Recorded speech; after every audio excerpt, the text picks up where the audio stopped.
You need to move. This section is for real first-class passengers." The words landed flat and loud, not whispered, not hesitant, delivered the way a person delivers something they have said many times before and fully expect to work. Diane Harlow stood in the aisle of Pacific Horizon Flight 408, her uniform pressed to a sharp crease her posture, the posture of someone who had owned this particular cabin for 16 years. She was looking directly at the man in seat 1A. Her chin was lifted slightly. Her arms were loose at her sides. She was not angry. She did not need to be angry. She was certain. The man she was looking at did not move. He was sitting exactly as he had been sitting when she first noticed him from the galley entrance, one hand resting on the armrest, the other in his lap. His body turned slightly toward the window, as if the conversation happening around him was mildly interesting at best. He was wearing a plain navy hoodie, dark jeans, white sneakers, no visible luggage in the overhead bin above his seat, because his bag was already stowed quietly before most of the other passengers had even boarded. He looked at her. His expression was unreadable in the way that certain faces become unreadable not from absence of feeling but from an excess of control. He was not flustered. He was not afraid. He was simply looking at her the way a person looks at something they have seen before in a different room wearing a different face, saying the same words. Diane let the silence hold for 2 full seconds before she continued. Seat 1. A was flagged as a possible upgrade error, she said. Her voice was smooth and practiced, carrying just enough official weight to sound procedural rather than personal. I need to verify your boarding credentials before we can confirm your seat assignment. She paused, then added, "It happens sometimes. Nothing to be embarrassed about." Nothing to be embarrassed about. The phrase hung in the air of the cabin like smoke. 2 rows back, a man named Greg Sutton, travel journalist, 16 years, covering the aviation industry, currently on assignment for a national publication, shifted in his seat and tilted his phone slightly on the tray table in front of him. His expression did not change. His recording had been running for 40 seconds already, since the moment he noticed Diane's posture stiffen as the man in the hoodie walked past the galley curtain. 1 row behind Greg Paula Niven adjusted the angle of her phone. She had 200,000 Instagram followers and a live stream that had been active for 11 minutes. The viewer count in the corner of her screen was ticking upward in small, steady increments. 43, 51, 60. Across the aisle from seat 1, a woman named Eleanor Marsh lowered her crossword puzzle book an inch and looked over the rim of her reading glasses. She was 74 years old. She had taught 6th grade English in Baltimore for 38 years. She had seen this particular kind of certainty before the certainty of someone who has never once been asked to question it. Her pencil rested still against the page. The man in seat 1. A reached into the inside pocket of his hoodie. He removed a boarding pass, a full-fare printed boarding pass with Pacific Horizon's gold diamond tier watermark in the upper corner, and placed it on the tray table. "Check it," he said. 2 words. Quiet as a closed door. Diane looked at the boarding pass, then at the man, then at the boarding pass again. Something moved through her expression so quickly it was almost invisible. Not recognition, not doubt, just a flicker of recalculation. She picked up the pass with 2 fingers, studied it for a moment, and set it back down without a word. She did not apologize. She did not acknowledge what she had just said. She simply turned and walked back toward the galley, her footsteps even, and unhurried, her spine perfectly straight. The cabin remained quiet for a moment after she disappeared behind the curtain. The man in seat 1. A looked out the window. The jet bridge was still attached. In 10 minutes, Flight 408 would push back from the gate at JFK and begin the 5-hour journey to Los Angeles. He rested both hands loosely in his lap. His face had returned to its unreadable stillness. What Diane Harlow did not know, could not have known, standing in that aisle with her borrowed certainty and her 16 years of unchecked authority, was that in exactly 4 hours and 17 minutes, the man she had just tried to remove from his seat would be the one deciding whether she still had a job to come back to. His name was Marcus Cole, and he was already paying attention. Pull back from seat 1A and let the cabin breathe for a moment, because the world Diane Harlow had appointed herself guardian of deserves to be seen clearly before the story moves forward. Pacific Horizon, Flight 4. 08's first-class cabin was 12 seats. 4 rows of 3 separated from the rest of the aircraft by a heavy navy curtain that whispered softly when the air conditioning cycled. The seats were wide leather in a deep charcoal gray, each one capable of reclining into a flat bed at the touch of a button. The overhead lighting ran amber and low, the kind of light that made everyone look slightly richer and slightly more important than they actually felt. Crystal glasses sat on every tray table. A pre-departure champagne service had been offered to every passenger who boarded, poured from an actual bottle, handed with a smile accompanied by a small warm towel folded into the shape of a crane. Every passenger except the one in seat 1A. In row 2, Robert and Helen Crane occupied seats 2A and 2B. Robert was 61, silver-haired, the kind of tan that comes from 3 weeks a year in the Maldives. He was the managing partner of a commercial real estate firm in Manhattan and flew this route twice a month. Helen was 58, elegant in a pale ivory blazer, already halfway through her champagne. Diane had greeted them both by name when they boarded. She had remembered without being asked that Robert preferred still water with his meal and Helen preferred sparkling. In seat 3, A sat a tech entrepreneur named Kevin Aldridge, headphones on, eyes closed, already folded into the particular privacy that first-class passengers learn to construct around themselves within minutes of sitting down.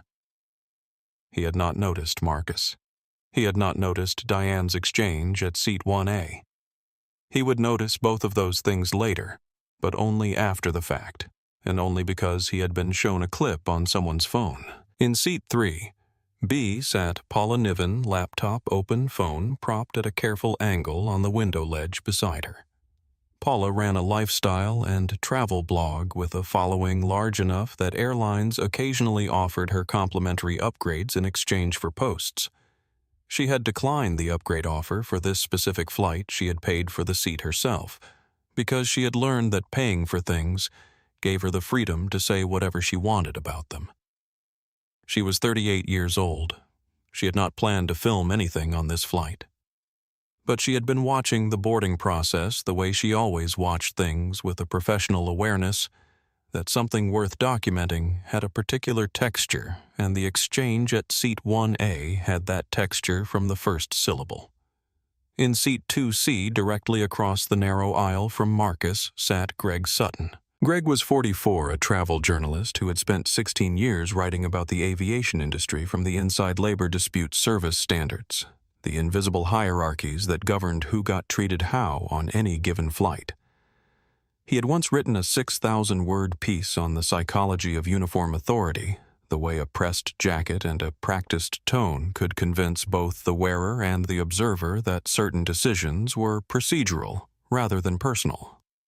He recognized what he was watching immediately. His phone had been recording since before Diane finished her second sentence, and across the aisle in seat 1B, her crossword puzzle book resting in her lap, her pencil held loosely between 2 fingers, sat Eleanor Marsh.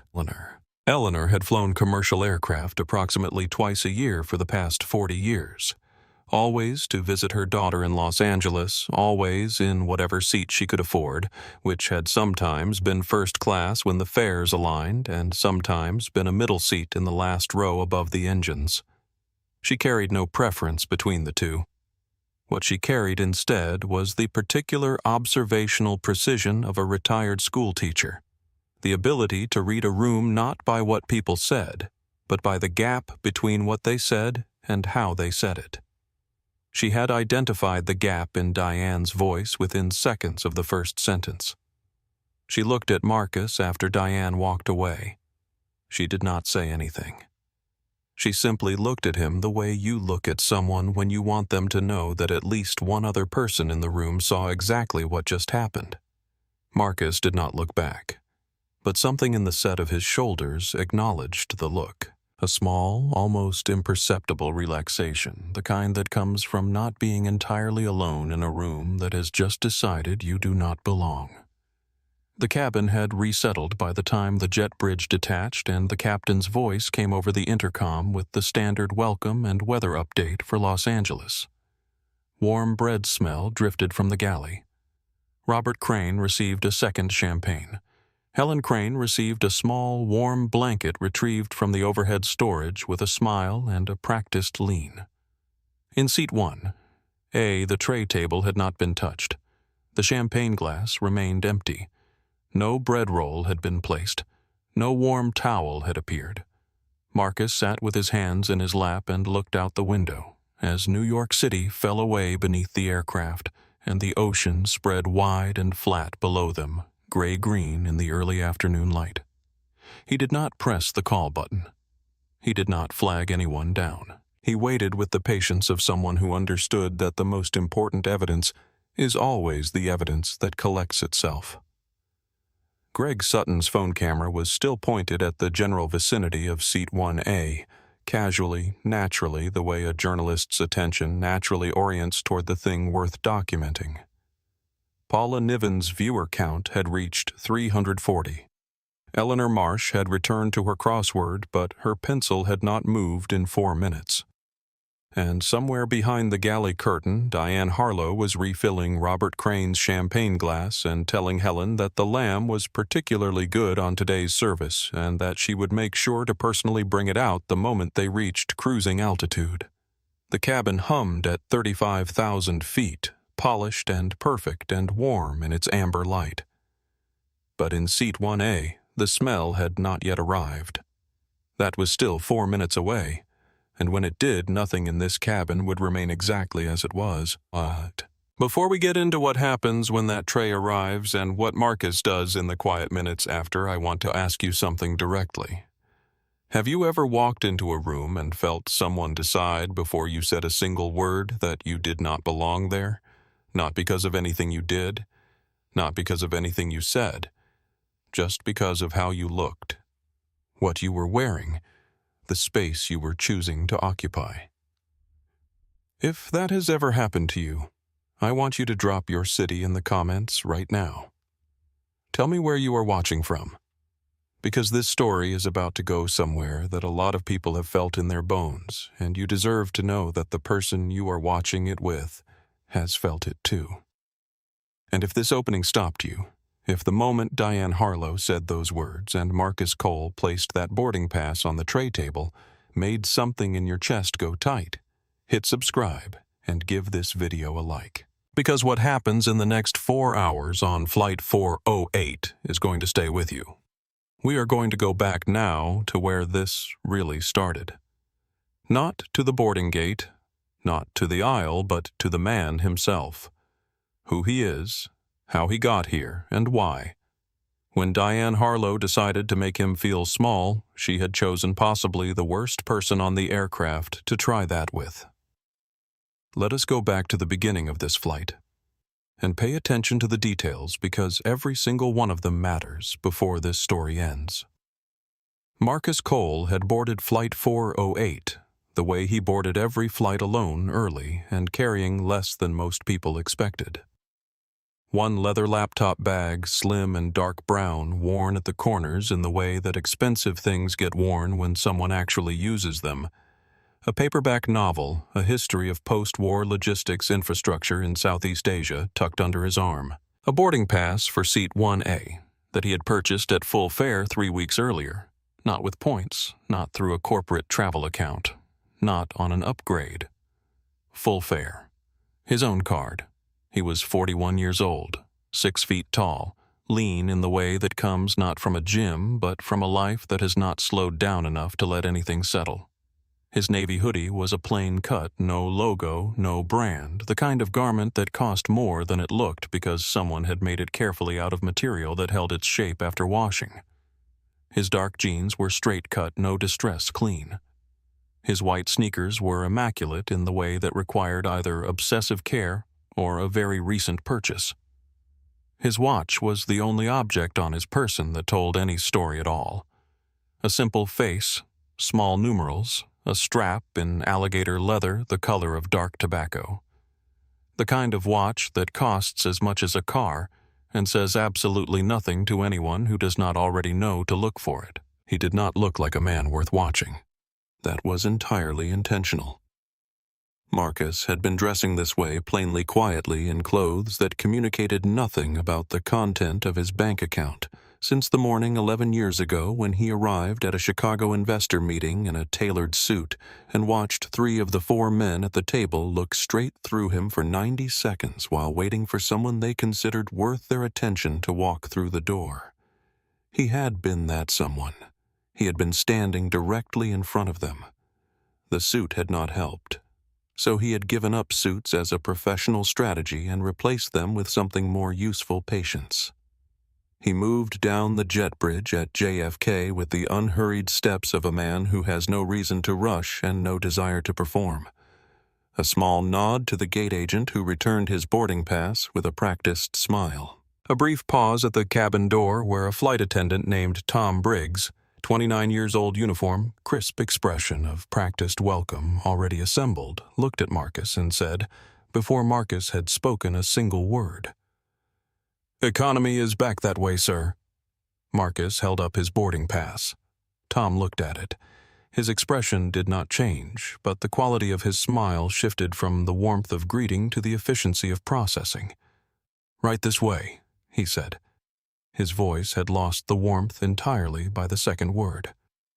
Marcus followed him to seat 1A, stowed his bag in the overhead bin, settled into the leather seat, and opened his paperback to page 1. He did not read it. He held it open and let his eyes rest on the page while the rest of his attention moved through the cabin the way attention moves when it has been trained to notice things. He noticed the pre-departure champagne service that came to every seat in the first 4 rows except his. He noticed Tom Briggs say something quietly to Diane Harlow at the galley entrance, and Diane glanced toward seat 1A with an expression that lasted less than a second, but contained enough information for someone paying attention. He noticed the warm towel service, folded cranes, delivered with a smile that reached Robert and Helen Crane in row 2. Kevin Aldridge in 3A, and Paula Niven in 3B. The cart turned back at the galley without coming to 1A. He did not call anyone. He did not flag anyone down. He pressed nothing. He placed the paperback on the tray table, face up, spine unbroken. Outside the window, the terminal gates moved slowly past as the aircraft pushed back from the gate and began its taxi to the runway. The city of New York spread outward in every direction under a clear October sky, and then the engines roared with the particular conviction of something that cannot be stopped, and the nose lifted and the ground fell away, and Marcus Cole sat in his seat at 35,000 feet, with his hands folded loosely in his lap, and waited. He was good at waiting. He had not always been. There had been years his late 20s, the grinding years of building something from nothing in an industry that treated newcomers like problems to be solved when waiting felt like surrender. When every slight, every assumption, every man who looked past him in a meeting room had produced a specific variety of anger that he had to learn over time to convert into something more useful. He had learned. The conversion was not painless, but it was complete. The most powerful thing a person could do in a room that had already decided it did not want them was to stay completely still. Not because stillness was passive, but because stillness was the condition under which evidence revealed itself. People who believed they held power over you eventually stopped being careful. They said the thing they actually thought. They did the thing they had been quietly doing. They handed you, without knowing it, every piece of documentation you needed. Marcus had been handed a great deal of documentation in 41 years. He would be handed more before this flight landed. For now, he looked out the window at the Atlantic coastline disappearing beneath cloud cover and waited for the meal service to begin.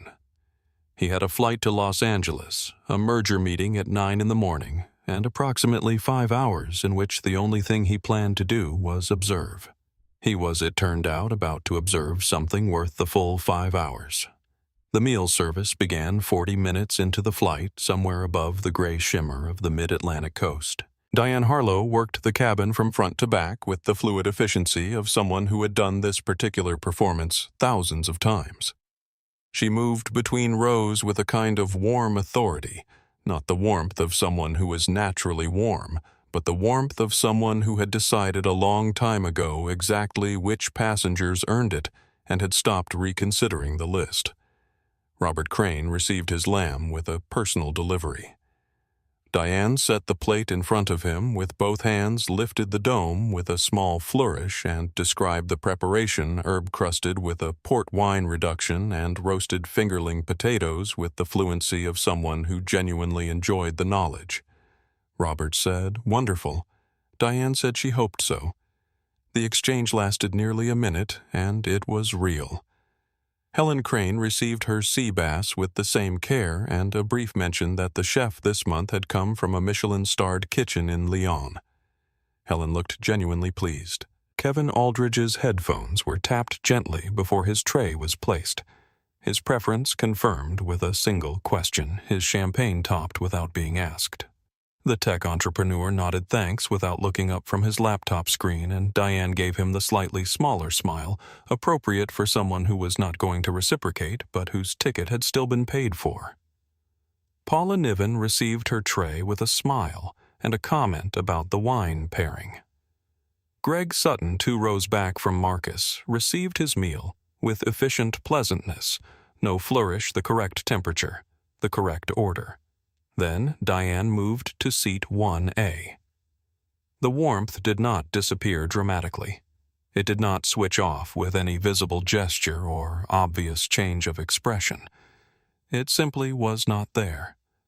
The way a light can be off in a room without the room having gone dark, you only notice when you stop and compare. She set the tray down with a dull, careless thud that was different from every other tray placement in the first 4 rows. Not violent, not deliberately rough, just without care, the way you place something when you have already decided it does not deserve your attention. "There you go," she said. She was already half turned away before the last word finished. No eye contact, no description of the meal, no offer of wine, of water, of anything at all.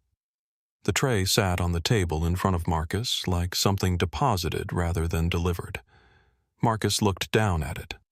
He looked at it for a moment the way a person looks at something they were expecting, but not quite prepared to see so plainly. Then he reached forward and lifted the silver dome. The smell hit before anything visual registered. It was not subtle. It was not the slightly off smell of food that has been sitting too long in a warming cart. It was the smell of something that had crossed a line several days ago and kept going sour and dense with a particular sickening sweetness underneath it that had no business existing at 35,000 feet, inside what was supposed to be one of the better first-class cabins on the East Coast route. Marcus looked at the plate.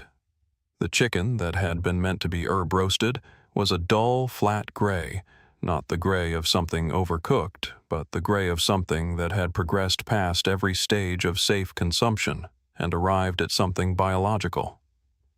Along the outer edges of the skin, small patches of blue-green mold clung in clusters dense at the margins like frost that had grown rather than formed. The spinach beneath the chicken glistened in a way that had nothing to do with olive oil, a wet, almost iridescent sheen that moved wrong when the tray shifted slightly in the air current. Marcus did not recoil. He did not make a sound. Across the aisle, Eleanor Marsh lowered her crossword puzzle 1 inch and peered over the rim of her reading glasses at the plate now visible from her angle. Her pencil stopped moving. Her expression did not change. "Everything all right over there, honey?" she asked. Marcus looked up at her briefly. His face was still. "Just thinking," he said. Eleanor held his gaze for 1 second, then nodded and returned her eyes to the page. But the pencil did not move.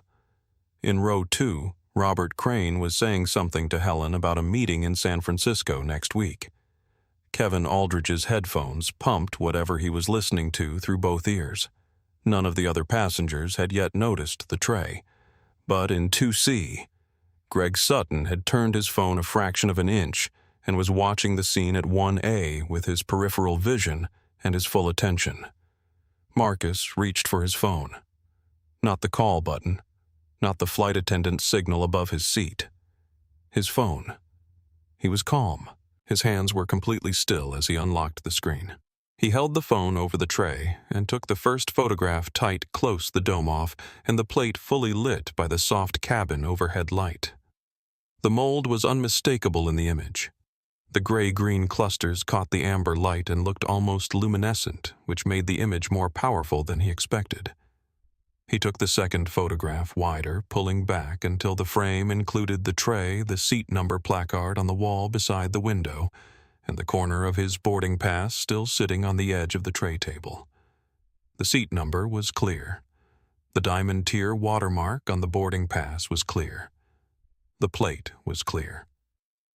Then he switched to video. He rotated the tray slowly under the cabin light, tilting it slightly so the spinach caught the overhead beam and its wrong glistening quality became visible. The mold on the chicken moved slightly as the plate angled alive-looking in the way that nothing on a dinner plate should ever look alive. Across the aisle, Eleanor had stopped pretending to look at her crossword. She was watching the tray with her reading glasses pushed up onto her forehead. Her expression the expression of someone confirming something they had suspected. "Well," she said quietly to no one in particular. "I will be." In 2C, Greg Sutton exhaled once through his nose. He was still recording.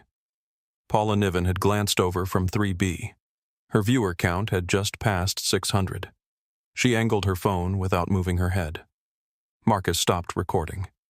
He placed his phone face down on the tray table just to the right of the contaminated plate. He folded his hands in his lap. He looked straight ahead. Inside his chest, something cold and exact had settled. Not rage, not the jagged reactive anger of someone who had been surprised. This was something that had no heat in it at all. The feeling of a person who has looked at a situation with complete clarity and understood exactly what it means and exactly what needs to happen next. He had felt this before. In boardrooms, in banks, in restaurants, in 100 other places where someone had looked at him and made a calculation that said he could be dismissed without consequence. The calculation was always the same. The error in it was always the same. They assumed the absence of reaction meant the absence of power. Marcus looked out the window. Somewhere below the cloud cover, the country was moving past underneath them at 500 miles an hour. He had 4 hours and 7 minutes left in this cabin. He intended to use every one of them. Behind the navy curtain that separated the first-class galley from the cabin, the world looked entirely different. Diane Harlow leaned against the stainless steel service counter with the relaxed posture of someone at the end of a shift, rather than the middle of one. She held a plastic cup of sparkling water with the casual ease of a person who was not supposed to be drinking on duty, but had been doing it for long enough that it no longer registered as a rule. Beside her, Tom Briggs was folding napkins with the mechanical rhythm of someone occupying his hands while his attention was elsewhere. Sophia Reyes stood at the far end of the galley, arms crossed loosely. Eyes on the narrow gap between the curtain panels where a sliver of the first-class cabin was visible. She was 26 years old, in her second year as a flight attendant, still at the stage of the job where certain things bothered her that eventually stopped bothering people. She had been watching the sliver of cabin since Diane came back from seat 1A. Diane was talking without any particular effort to lower her voice. "Diamond account," she said to Tom. "You see that? Probably borrowed, or gamed. You know how those accounts work. She tilted her cup slightly. I have seen it a dozen times. Guy finds a loophole, loads up on Miles, books a seat he has no business sitting in. Shows up in a hoodie because he has not figured out that first class has a whole other language and it is not written on your boarding pass. Tom laughed. It was an easy laugh, the laugh of someone who found agreement simple. Manifests are basically fiction sometimes, he said. Exactly, Diane said. She seemed satisfied by this. She looked at her cup. From the far end of the galley, Sophia spoke. The manifest says verified top-tier member. Her voice was careful, not confrontational, just precise. Diamond status. Not an upgrade, not a transfer. Purchased directly. Diane looked at her. The look lasted 1 second and contained a clear message about the relative weight of Sophia's 2 years of experience against Diane's 60. Those verifications are automatic, Diane said. The system does not know the difference between someone who earned it and someone who found a workaround. I do. Sophia opened her mouth, closed it. She looked at the curtain gap. Then Tom said something that shifted the temperature of the galley in an instant. I put the tray from the back of the service cart, he said. He said it casually, the way someone mentions a small procedural decision they made automatically, the one that was flagged. Sophia went absolutely still. She turned and looked at Tom. What do you mean flagged? Her voice had changed, not louder, but denser. What tray, Tom? Tom's easy expression wavered slightly. He glanced at Diane. Diane did not look at Sophia. She looked at her cup. Mix-up, she said. It happens. That tray was supposed to go back to catering on the ground. Sophia's voice was still quiet, but every word was carrying its full weight now. It was marked. It was in the back for a reason. You cannot serve a flag tray. It got picked up in the rotation, Diane said. Her voice had taken on a slight edge, still smooth, but with something beneath it. Not a big deal. Diane. Sophia took 1 step forward. That tray was in the disposal section of the cart. I put it there myself before boarding because the catering tag said it had been in storage since Tuesday. Tuesday was 3 days ago. The galley held a silence for a moment. Then Diane looked at Sophia directly. The look was not angry. It was something more specific than angry. It was the look of a person establishing a boundary through the simple application of hierarchy. Sophia, she said, you have been on this job 2 years. A pause. I have been on it 16. Trays get mixed up. It has been handled. The passenger did not touch it. We move on. Another pause. Unless you want to make it something. The last 3 words were delivered with the particular gentleness of a threat that does not need to sound like one. Sophia stood there. Her hand moved to the galley curtain without her seeming to decide to move it. Her fingers rested against the fabric. She stood like that for 3 full seconds, her hand on the curtain, her eyes on Diane, the calculation of a young person trying to measure what a job is worth against what staying quiet costs. Then her hand dropped. She turned back to the counter. Diane nodded once satisfied and reached for her phone. What she showed Tom made him laugh again, louder this time. She had posted in a private Facebook group a group of 41 senior flight attendants across Pacific Horizon's national routes, a group that had existed for 7 years under the name Sky Queens, and had over those 7 years become a private forum for the particular kind of venting that people in service industries do when no one is watching. She had posted 30 minutes ago. The post contained a photograph she had taken from the galley entrance, Marcus Cole in seat 1, a laptop bag stowed boarding pass visible on the tray table looking out the window. The caption below it read, "Look at this one in 1A. Acting like he owns the place, about to give him a little welcome to first-class surprise." The comments had been coming in steadily since the post went up. One read, "Teach him how first class works." Another, People like that always think they can just walk in.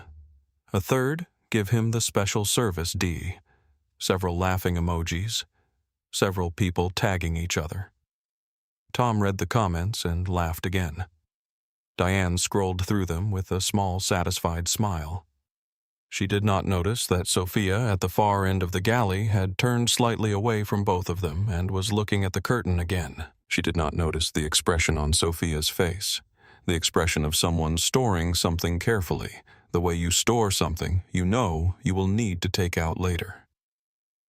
Diane set her phone down on the counter and looked at her reflection in the darkened galley window above the sink. Uniform perfect, hair neat. 16 years on this route and not a single formal complaint that had made it past the first level of review. She was good at this. She had always been good at this. She looked at the curtain gap and the sliver of first-class cabin visible through it at the back of the head of the man in seat 1A who had not she noted touched the tray she delivered. Not hungry, she said to no one in particular. She turned back to her water and her phone and her satisfied smile, and did not notice that 37 seconds later, Marcus Cole reached for his phone. 20 minutes after the meal service ended, Diane came back through the cabin to collect trays. She moved through rows 2 and 3 with her customary efficiency and warmth. Robert Crane's empty plate was collected with a comment about the lamb being particularly good today, was it not? Helen Crane's was lifted with a small compliment about her wine choice. Kevin Aldridge's was removed without interruption. Paula Niven's with a brief exchange about layover recommendations in Los Angeles. Then Diane reached seat 1A. She stopped. The tray was exactly as she had left it, dome off where Marcus had placed it after lifting it.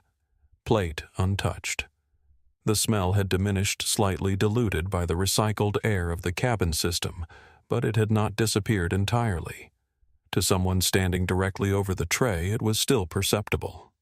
Diane tilted her head. Her expression arranged itself into the particular configuration of exaggerated concern. Eyebrows drawn slightly together, lips forming a small sympathetic press. "Oh," she said, "not to your liking." The performance was for the rows around her as much as for Marcus. She was aware of the cabin's attention. She was using it. Marcus looked up at her. He held her gaze with the same stillness he had maintained since she first spoke to him at the boarding gate. He said, "It deserves attention." Diane laughed. It was a short, sharp sound, less a laugh than a declaration. She tilted her head slightly in the other direction. "What are you going to do? Leave a bad review?" She leaned forward, not dramatically, just enough that her voice could drop to the register of a private conversation, while the posture of the lean was still visible to the 2 rows around them. "I have been flying this route 16 years, sweetheart. Complaints go into the system and they disappear before anyone reads them.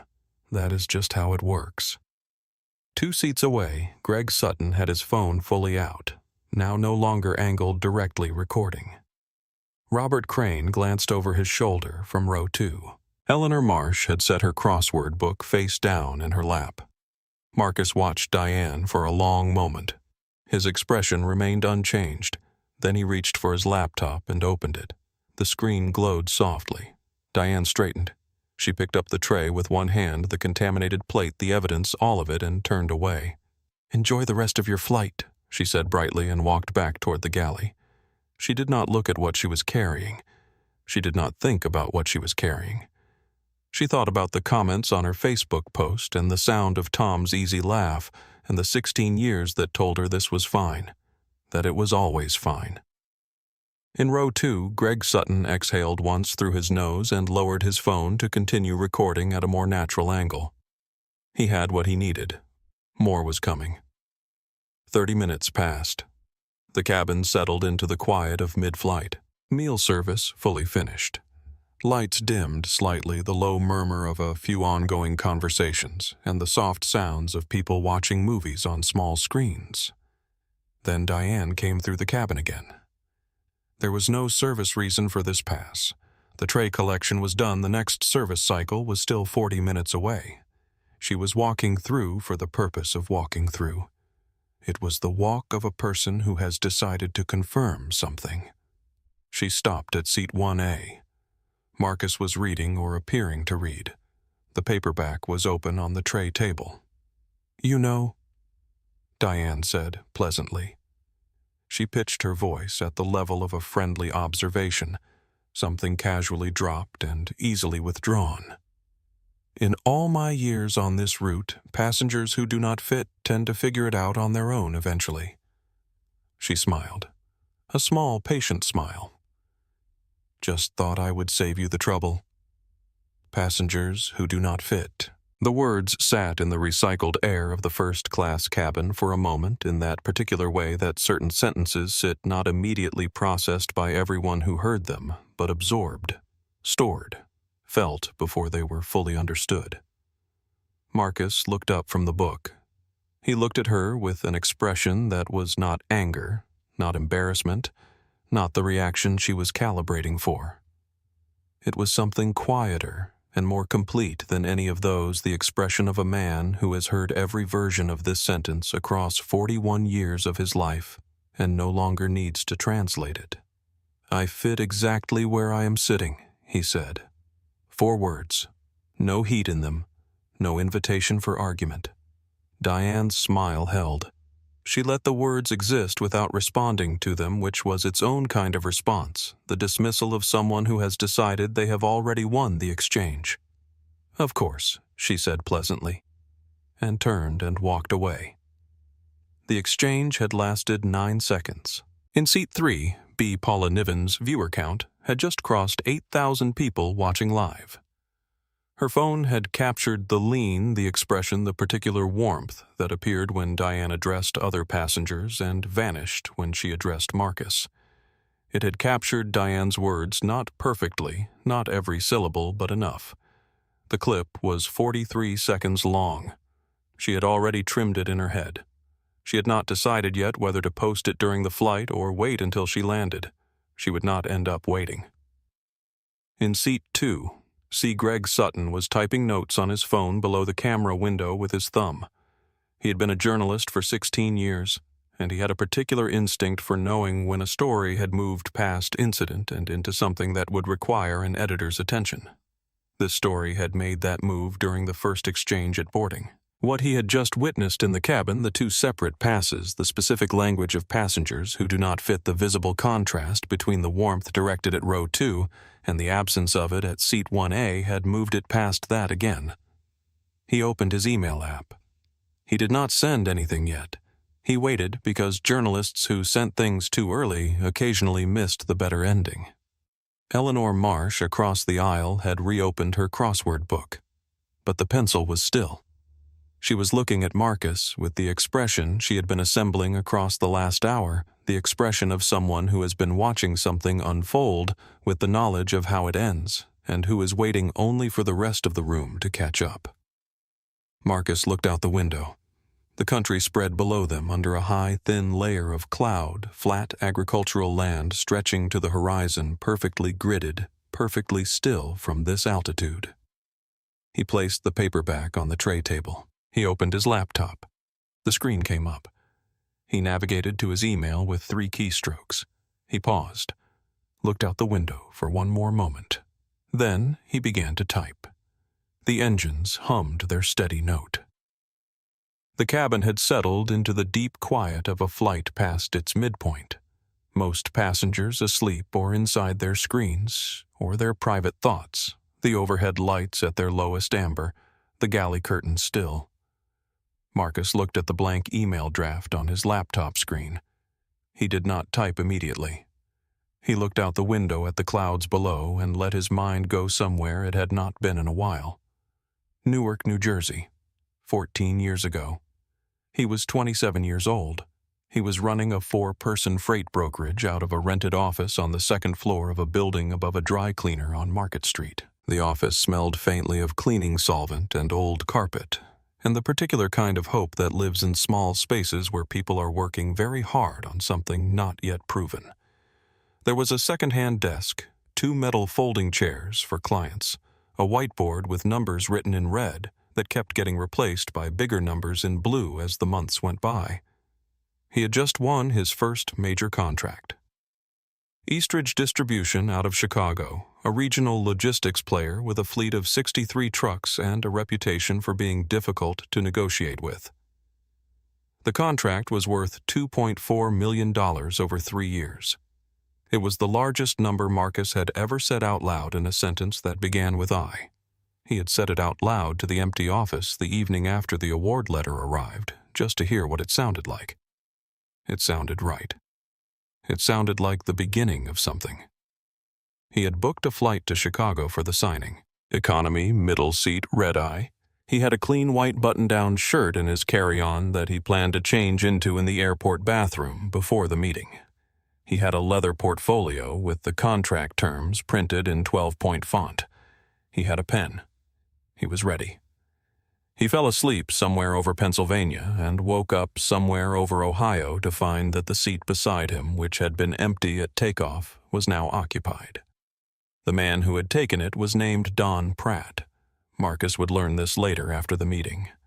At the time, the man was simply a heavy-set white man in a navy suit with the specific air of someone accustomed to being the most important person in whatever room he was in. He was on his phone when Marcus woke up, finishing a call in the brisk, efficient shorthand of someone whose time was structured around other people's schedules. He hung up and settled into the kind of sprawling seat occupancy that men of a certain professional confidence adopt without noticing it. He did not look at Marcus. He pulled out a tablet and began reviewing documents. Then he glanced at his phone, made a small, irritated sound, and leaned back in his seat with the body language of someone releasing a long-held tension. Marcus was watching through half-closed eyes the particular attentiveness that looks like sleep. He had been doing it since childhood. His mother had called it listening with your whole body. A teacher had called it a gift for attention. Marcus had always thought of it simply as the advantage you had when other people forgot you were in the room. Don Pratt had forgotten. He opened a call on his tablet low-volume earpiece, the side of the conversation Marcus could hear. It was a call with someone on his team, a logistics review. And somewhere in the 3rd minute of it, Don Pratt said, "That Vanguard freight bid the one that came out of Newark. I want a risk assessment before I sign anything. These small outfits always overcommit and underdeliver. They look good on paper, and they fall apart at month 4 when capacity gets tight. Vanguard Freight Solutions. Marcus's company. Marcus's contract." Marcus did not move. He did not change his breathing. He kept his eyes at the exact angle of someone asleep. And he listened. For the next 40 minutes, Don Pratt talked on and off in fragments in the loose way that people talk when they believe they are not being observed about his concerns.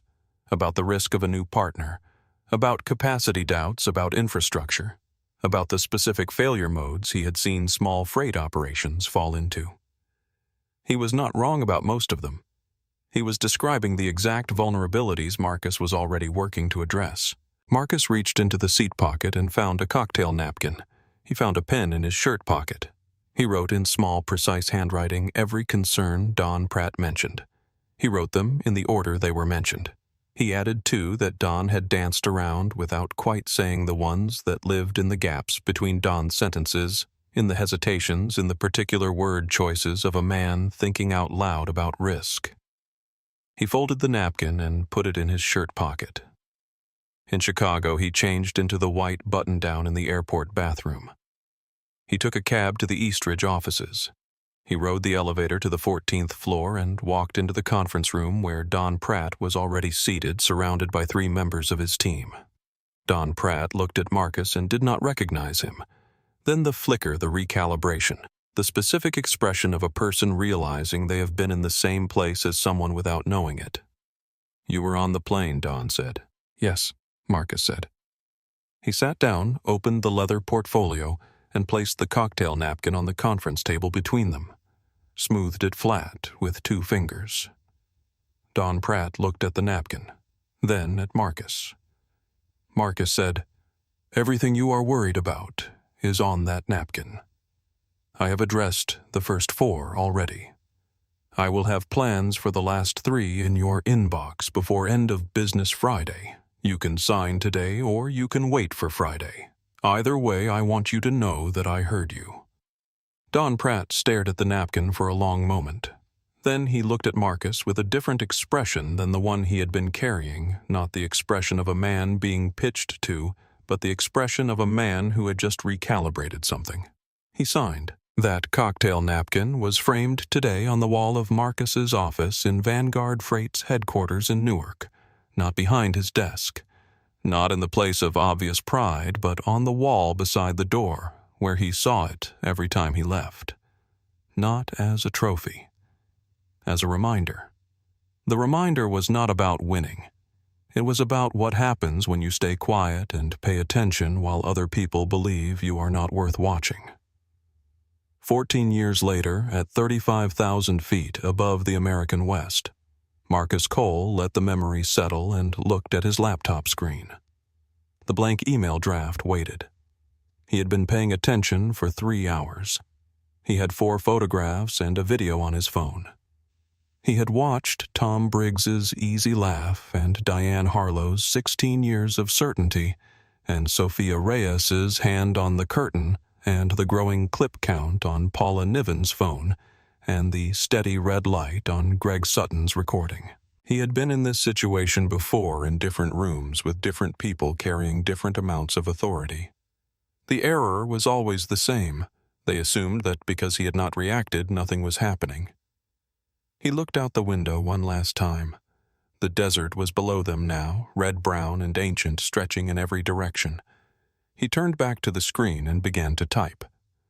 Marcus typed the email the way he wrote contracts, without flourish, without temperature, with only the necessary words in their most useful order. He wrote 4 sentences. The first identified the flight number, the departure time, and his seat assignment. The second described what had been placed in front of him and what he had observed upon lifting the dome. The third noted the timeline of the service and the specific contrast in treatment between his seat and the surrounding rows. The fourth said, "I have 4 photographs and 1 video. I am attaching them to this message." He read it once, did not change anything. He attached the photographs in the order he had taken them, the tight shot first, then the wide shot with the seat number and boarding pass visible, then the photograph with Diane laughing in the background, then the video. He watched the video through once before attaching it to confirm it showed what he remembered. It did. The mold was clear. The spinach's wrong surface was clear. The ambient sound of the warm functioning cabin around the one seat that had been served something from a disposal bin was, if anything, more powerful in the recording than it had been in person. He typed the recipient's name. James Whitfield, Chief Executive Officer, Pacific Horizon Airlines. He had James Whitfield's direct email because in 8 days, if the paperwork moved on schedule, they would be on the same side of the table in the most significant acquisition either of their companies had undertaken. He had been in meetings with Whitfield 3 times in the past 4 months. He had eaten dinner with the man, discussed terms, discussed vision, discussed the kind of organization Pacific Horizon could become under new leadership. He knew James Whitfield's direct email the way you know the number of someone you have been building something with. He did not copy anyone. He did not forward to a legal team or a communications director. He did not post anything to social media or contact Greg Sutton 2 rows back. He sent 1 email to 1 person, closed his laptop, and placed his hands loosely in his lap. The engines hummed their steady note.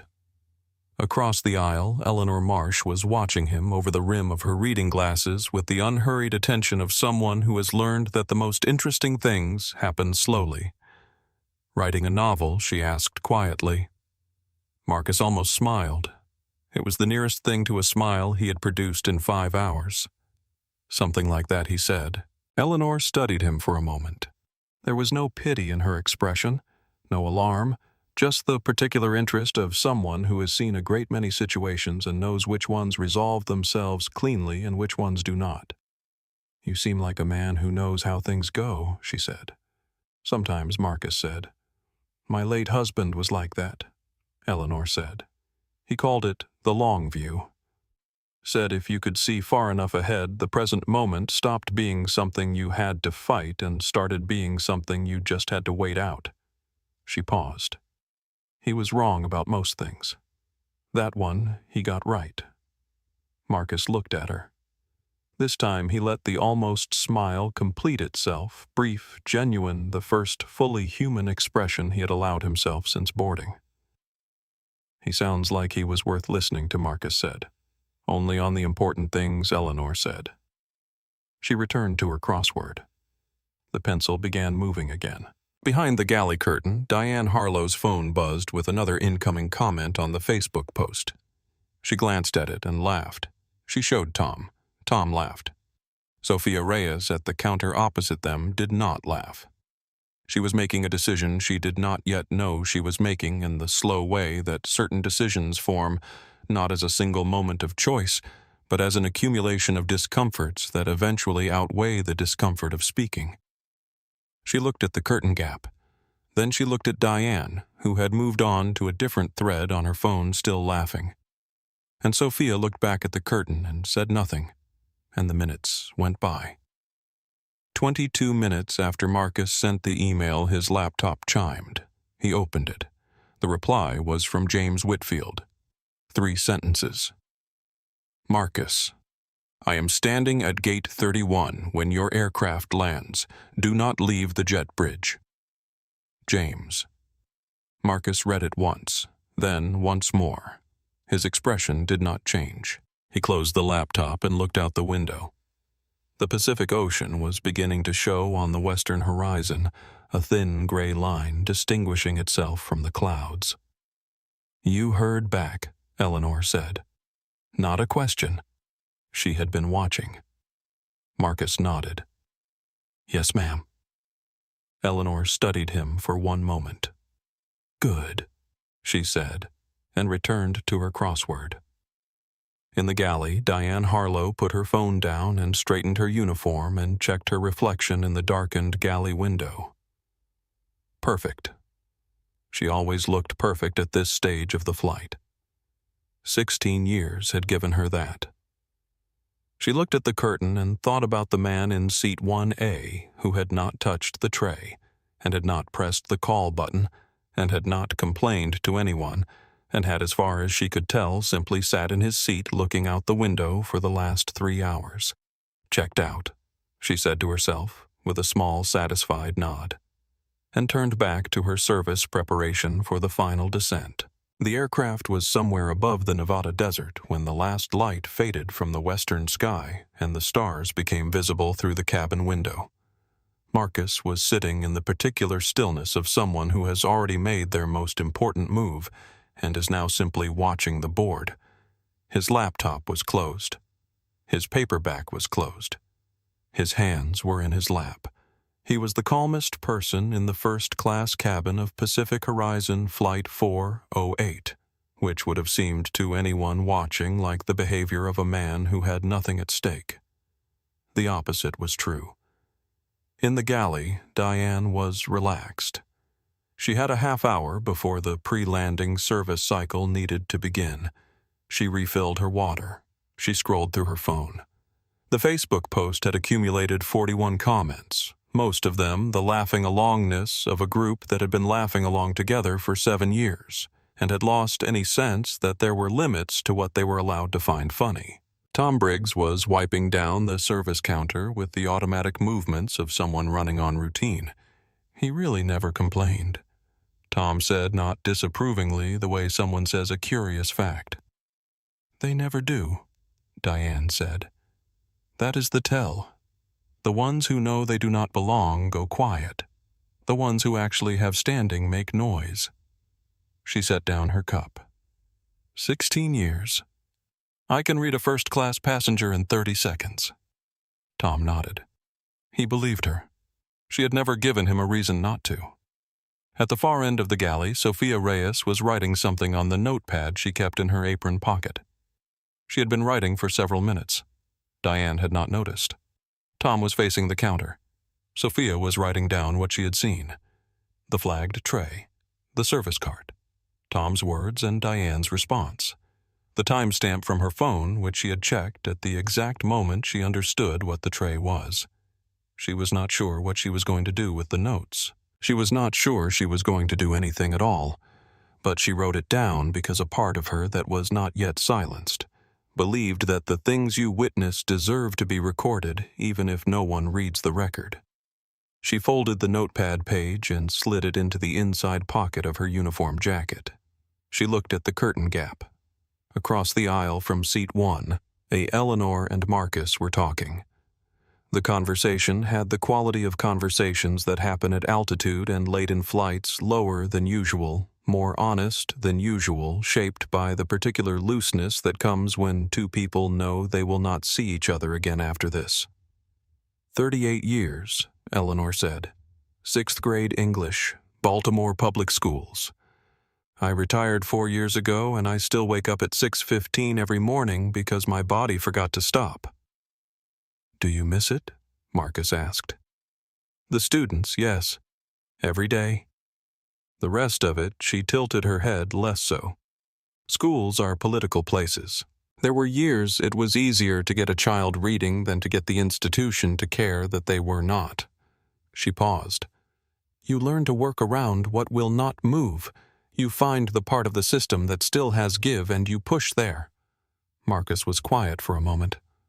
That is not a bad description of most things he said. No, Eleanor agreed. It is not. She looked at him over her reading glasses. What is it you do exactly? You do not have to tell me. I am 74 and curious, which is a combination that takes some liberties. Freight, Marcus said. Eleanor raised her eyebrows slightly. Freight, she repeated in the tone of someone expecting a longer answer. Moving things from one place to another efficiently, Marcus said. At scale. Eleanor regarded him for a moment. And the airline you are flying on tonight? She said carefully. Are you moving things on it, or is it something else? Marcus looked at her. Something passed between them, the recognition of a woman who had been reading people for 38 years and was not confused about what she was observing. Something else, Marcus said. Eleanor nodded once. I thought so, she said. She returned to her crossword.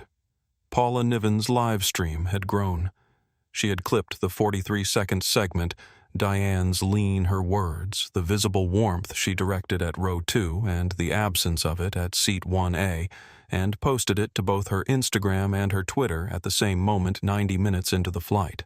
She had captioned it, This is happening live on Flight 408 right now. Watch the difference. The clip had been shared 412 times within the first 20 minutes. By the time the aircraft crossed the California state line, the clip had 180,000 views. Greg Sutton had sent a single line to his editor from his phone at 32,000 feet over the Nevada desert. At the moment the viewer count crossed 50,000, story coming. Flight 408 Pacific Horizon, passenger discrimination, possible food tampering, CEO acquisition angle. Hold space. His editor replied in 4 minutes. How much space, Greg had typed back front page. Neither Marcus nor Diane knew any of this. Marcus, because he had made his move and was waiting.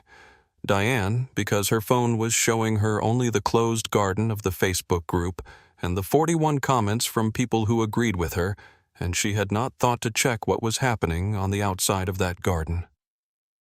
The seatbelt sign illuminated with a soft, familiar chime. The captain's voice came over the intercom, calm and professional, announcing their initial descent into Los Angeles and thanking passengers for flying Pacific Horizon. Marcus straightened in his seat. 4 hours and 17 minutes. He had waited through all of them. He had stayed still through the meal he had not eaten, and the wine he had not been offered, and the warmth that had been distributed carefully to every seat in the cabin, except his. He had not flinched when Diane leaned in with her whisper and her 16 years of certainty. He had not pressed a single button. He had not raised his voice or his hand or his posture. He had simply watched and waited and built the file piece by piece, the way you build anything worth building. The aircraft banked slightly in its descent, and the lights of Los Angeles appeared in the window, a vast, luminous grid stretching from the mountains to the ocean. The second largest city in the country spread below them in gold and white, indifferent and beautiful. Marcus looked at it. His jaw was set. His eyes were calm. What was waiting at Gate 31 had been set in motion the moment he pressed send. There was nothing left to do but land. The pre-landing service was brief and efficient. A final pass through the cabin collection of remaining glasses, confirmation of seat positions for landing. Diane moved through the first-class rows with the practiced warmth of someone in the final minutes of a performance they considered successful. Robert Crane received a warm send-off. "See you next Tuesday," Mr. Crane Diane said, and Robert said wonderful as always, and handed her a folded bill that she pocketed without looking. Helen received her coat retrieved from the overhead storage handed down with 2 hands and a smile. Kevin Aldridge was thanked for flying Pacific Horizon today. He nodded and removed his headphones long enough to do so, then put them back on. Paula Niven received a brief professional acknowledgement. Diane's eyes lingered for half a second on Paula's phone on the active stream counter but did not fully register its significance. Greg Sutton received a safe onward travel, and nothing more. Then Diane reached Seat 1A for the last time on Flight 408. She could have said nothing. She could have asked if there was anything Marcus needed before landing, or said nothing at all the way you say nothing when there is nothing constructive to add. The flight was over. The tray was long gone. Whatever complaint might or might not be filed would land in whatever system processed complaints, and would disappear there the way complaints always disappeared as far as Diane's 16 years had taught her. She could have simply moved past. She did not. She stopped at Seat 1A. She leaned down at the same angle as before, close enough for the words to be private, slightly too confident to actually be careful. Her voice was low and bright with a particular brand of warmth that was the opposite of warmth. "Better luck next time," she said.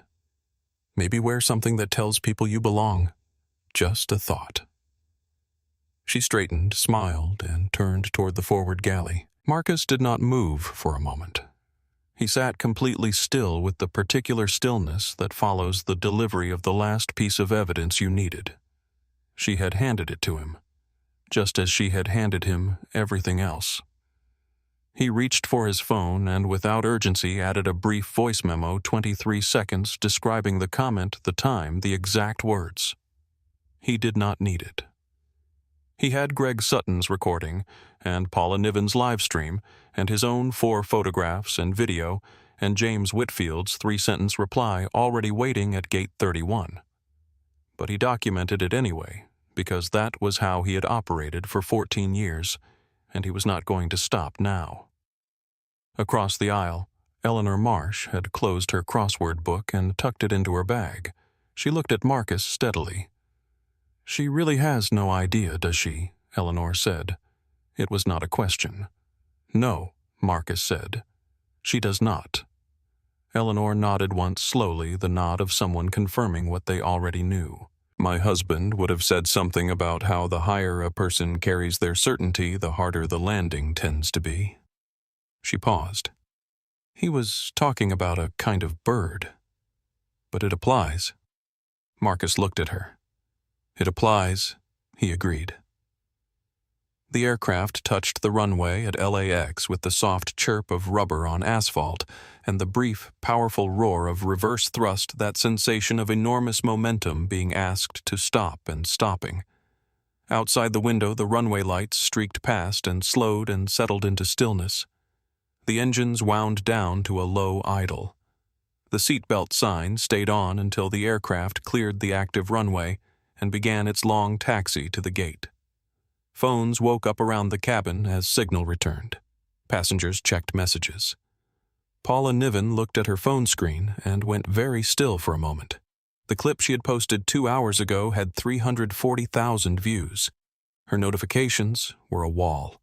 She looked at Greg Sutton in the row ahead of her. He was already on his phone, reading his jaw set. Marcus did not check his phone. He sat with his hands in his lap and watched the terminal come into view through the window. The bright lights of LAX's main concourse, the ground crew moving across the tarmac, the other aircraft parked at their gates, the ordinary procedural world of a major international airport going about its routine evening business. In the forward galley, Diane Harlow straightened her uniform one final time, checked her reflection in the darkened window above the sink. Perfect. She had the particular energy of the last 10 minutes of a long flight done well. The anticipation of the door opening, the thanks, the occasional folded bill, the walk to her hotel and the hot shower and the beginning of her 36-hour layover before the Tuesday return. She felt good. She felt right. She felt like someone who had managed a cabin well under minor irritation and come out the other side intact. The aircraft stopped at the gate with a gentle lurch. The jet bridge extended. The cabin lights came to full brightness. Marcus Cole retrieved his laptop bag from the overhead bin and moved toward the forward door. Diane stood at the cabin door delivering exit pleasantries with the particular polish of someone who had done this thousands of times and understood its value. Each departing passenger received the appropriate version of warmth, full warmth for Robert Crane, who shook her hand and said it was always a pleasure. Comfortable warmth for the tech entrepreneur who gave a brief, distracted nod. Professional warmth for the others. She was good at this part. She had always been good at this part. She saw Marcus rise from seat 1A and begin moving toward the door and adjusted her expression to the neutral pleasantness she reserved for passengers she was not going to miss. She was already thinking about the hotel, the shower, the end of the shift. Marcus reached the door. He held her gaze for a moment, not with hostility, just with the steady directness of a man who has decided to make himself visible for the first time. She leaned slightly toward him as he passed through the door and delivered under her breath the last sentence she would speak to him as a Pacific Horizon employee. "I meant what I said." "The suit helps." Marcus stopped. He did not stop abruptly. It was a small, precise pause, the pause of a man who was not surprised but who had decided this particular moment deserved a response. He turned his head and looked at her. The expression on his face was not anger. It was not embarrassment. It was not any of the reactions she had been producing in people with this exact tone for 16 years. It was something quieter and more final, the expression of someone who has been given more than enough and has decided to say so clearly once and only once. "You might want to read the passenger manifest a little more carefully, Diane," he said. Quiet as a closed door. She blinked. The use of her name stopped her. She had not introduced herself to him. He knew her name from somewhere she did not understand yet. A small frown formed. "Excuse me," she said. "Wealth does not always wear a suit," Marcus said. He held her gaze for one more second.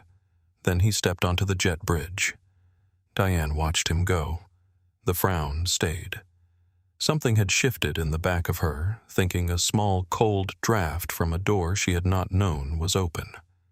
She turned back to the remaining passengers filing past, reassembled her professional smile, and resumed the departure routine.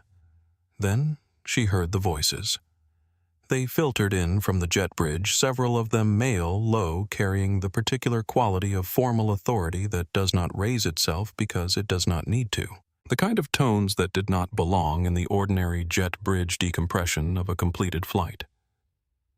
Diane leaned slightly through the open cabin door and looked down the jet bridge. Her professional smile came apart. 10 feet beyond the aircraft door, James Whitfield, CEO of Pacific Horizon Airlines in a dark suit. Beside him, Carla Voss, Pacific Horizon's General Counsel, tablet in hand, expression professionally neutral. Ray Dominguez, LAX Operations Director, standing slightly apart with his arms crossed. 2 airport security officers flanking the group at a respectful distance. And all of them, every single one, looking at Marcus Cole, who was walking toward them with the unhurried certainty of a man arriving at a meeting he scheduled. Whitfield extended his hand, his voice carried back toward the aircraft Marcus. I cannot begin to express how sorry I am that this happened on one of my aircraft. Diane's professional smile collapsed completely. She stepped onto the jet bridge. Her voice found its practiced brightness automatically a reflex from 16 years of professional habit. Mr. Whitfield. What a wonderful surprise. I am Diane Harlow, your lead purser on this flight. We had a very smooth trip from New York. I hope the service reports have been... Whitfield did not look at her. He did not slow down. He did not extend his hand. He walked past her extended arm with the simple, clean motion of someone for whom her presence had not registered as significant. Her arm lowered slowly into empty air.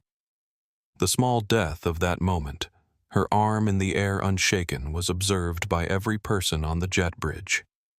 Whitfield stood in front of Marcus and said in a voice that made no effort to be quiet, I have reviewed the photographs and the video you sent during the flight. He looked at Marcus steadily. The catering team has been notified. My legal counsel is here. And I need you to know personally before we go any further that this is not what this airline is. Marcus held his gaze. I know James, he said. That is why we are still having this conversation.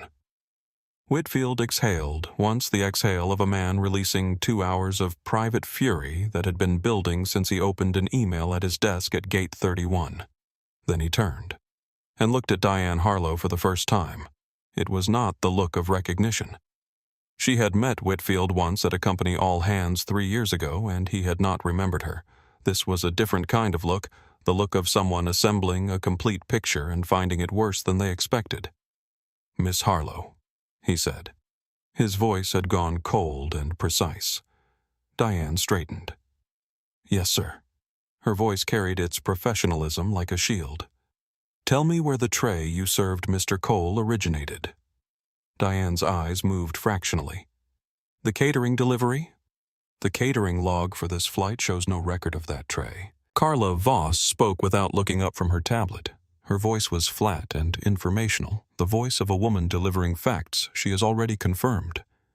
Diane's throat moved. There must be a mix-up in the log. The catering supervisor has already confirmed to me. Whitfield said that the tray came from the disposal section of the service cart, a cart that was loaded into this aircraft from the crew lounge staging area. He paused. Not from the catering truck. The first thread had pulled. The fabric was beginning. Carla Voss turned her tablet and held it toward Diane. Diane looked at the screen. The Facebook post. The photograph of Marcus in seat 1A taken from the galley entrance. The caption below it in her own words, Look at this one in 1A, acting like he owns the place. About to give him a little welcome to first-class surprise. Diane's face went pale. That is a private group.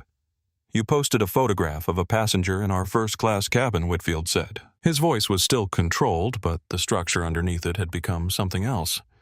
The structure of a man who built this airline and was looking at what someone had done inside it. You announced in writing that you were about to serve him what you described as a surprise. He paused. That is not a private matter. It was a joke, Diane said. The word came out with less force than she had intended. A joke, Whitfield repeated. I did not think. And then Diane said it. She said it in the way that certain sentences escape, not because a person has decided to say them, but because the pressure of the situation has exceeded the capacity of the careful filter and something true falls out. I did not think he was going to eat it. The jet bridge went absolutely silent. Whitfield stared at her. He let the sentence exist in the silence for a full 3 seconds before he spoke. "You knowingly served it," he said. It was not a question. Diane's eyes moved to Whitfield, to Carla Voss, to the security officers, to Marcus, and back to Whitfield. "I just wanted to," she started. To what Whitfield said. Diane's hands had begun to tremble. He was acting like he belonged there.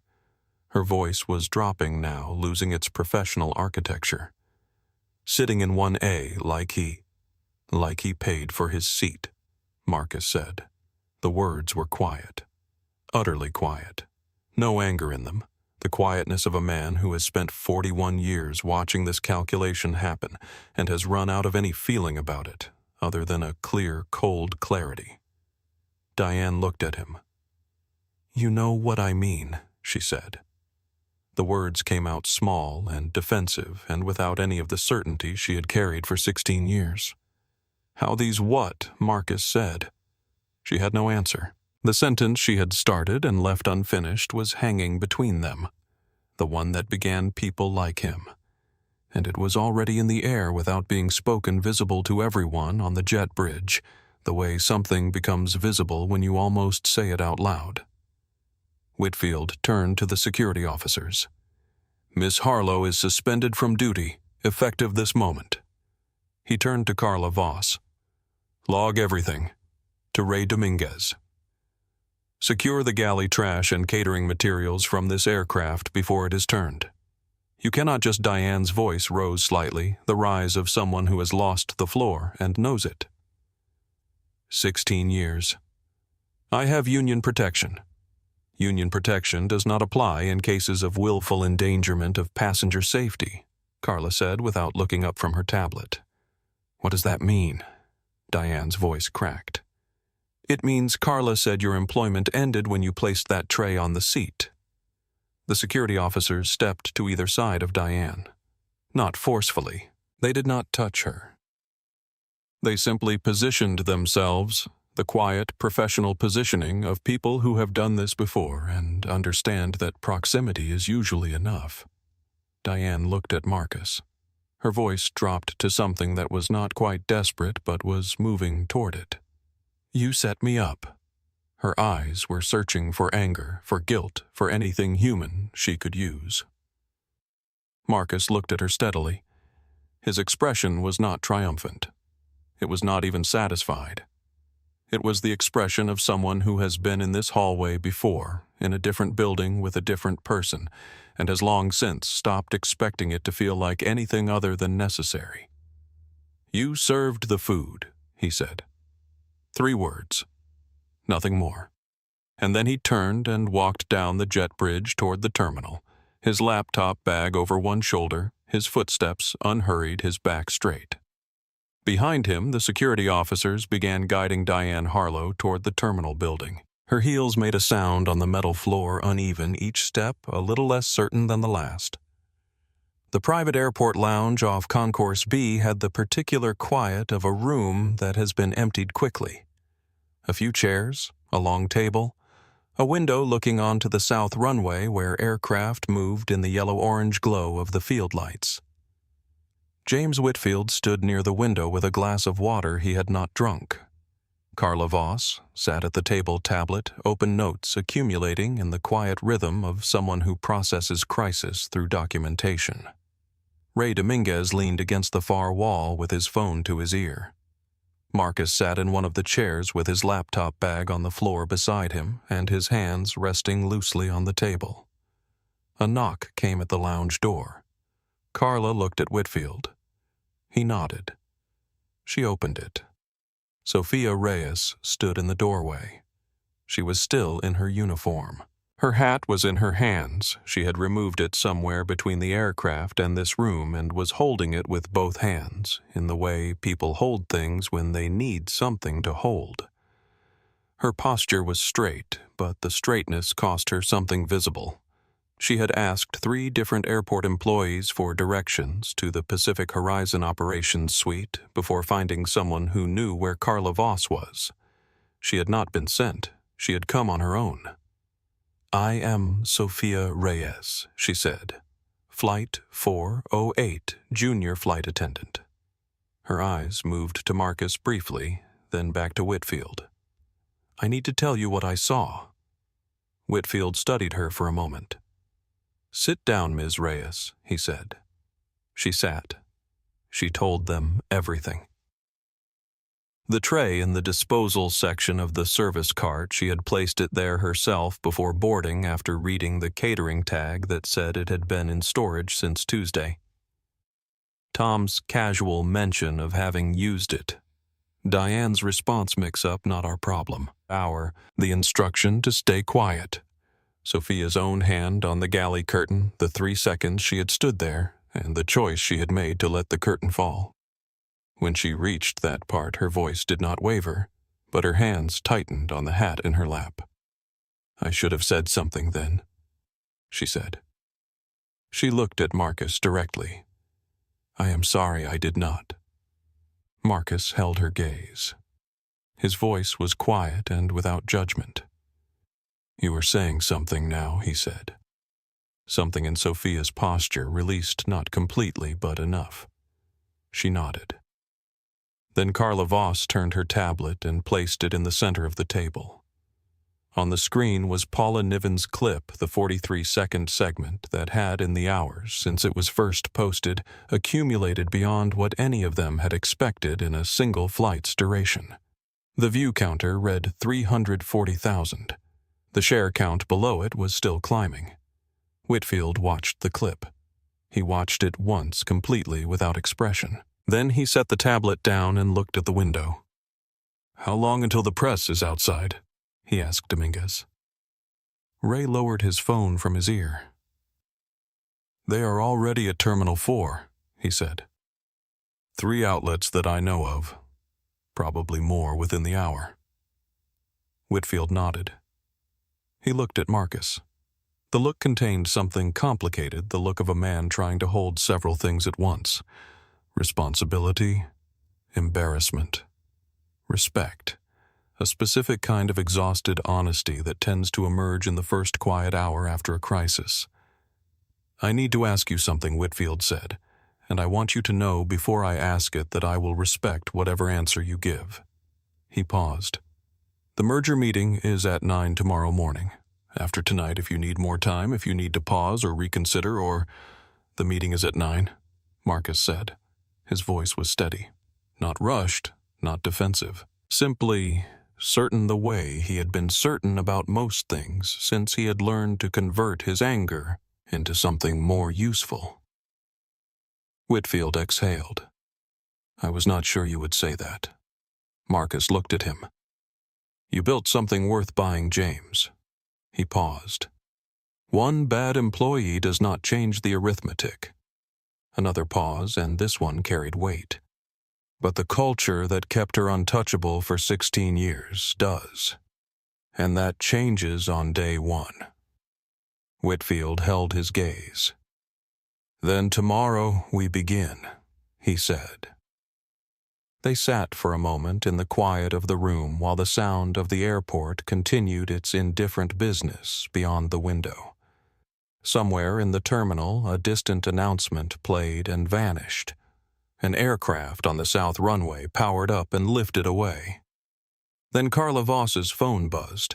She glanced at it, and something in her expression shifted from controlled professionalism to a sharpened attention that was slightly different from what had been there before. "Daniel," she said, an old reflex. Whitfield's first name, which she used only when the information was significant. Whitfield looked at her.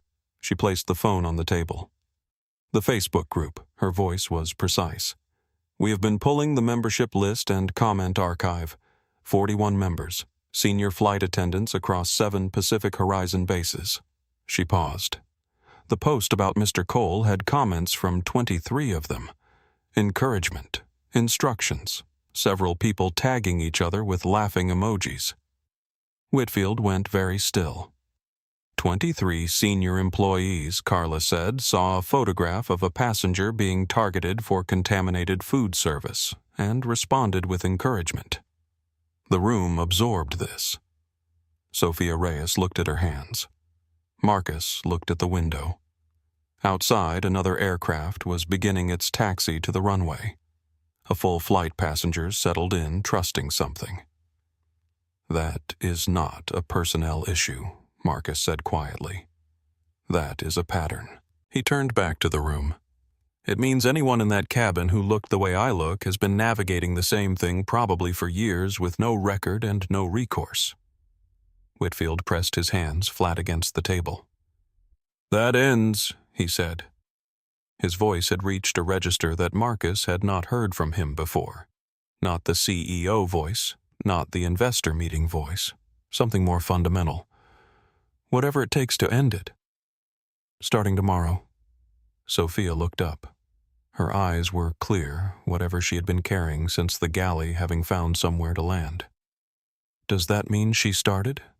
"It means everything gets reviewed," Whitfield said. He looked at her directly. "Including what you did tonight. And what it cost you to walk through that door." From down the terminal hallway, the sound of police arriving filtered through the lounge window. Blue and red light crossed the glass briefly. Diane Harlow's night was not over, not by a long distance. The room was small and lit with the particular fluorescent impartiality of rooms that are not designed for comfort. One table, metal-framed, 3 chairs, a camera mounted in the upper corner, a box of tissues on the table that no one had touched. Diane sat across from Detective Frank Sabella and waited. Sabella was 50 years old and had the specific quality of patience that develops in people who spend their working lives listening to stories that come apart gradually. He was not unkind. He had a coffee on the table that he had not offered to share because this was not that kind of conversation. He had a folder. He opened it. "Ms. Harlow," he said. "I want to go through some things with you, and I would like you to just listen to each one before you respond. Can you do that?" Diane straightened. Her uniform was still pressed. Her hair was still neat. She had decided in the 40 minutes between the jet bridge and this room that composure was what she had, and composure was what she was going to maintain. "Of course," she said. Sabella placed the first document on the table. "Chemical analysis. Lab results from the food service materials recovered from the aircraft galley this evening." He turned it to face her. "Industrial oven degreaser. Detectable concentration on the chicken. Higher concentration on the spinach." Diane looked at the document. "Food service equipment gets cleaned with various... The concentration on the spinach," Sabella said, "is consistent with direct application, not residual contact from a cleaned surface." He paused. "Someone sprayed it."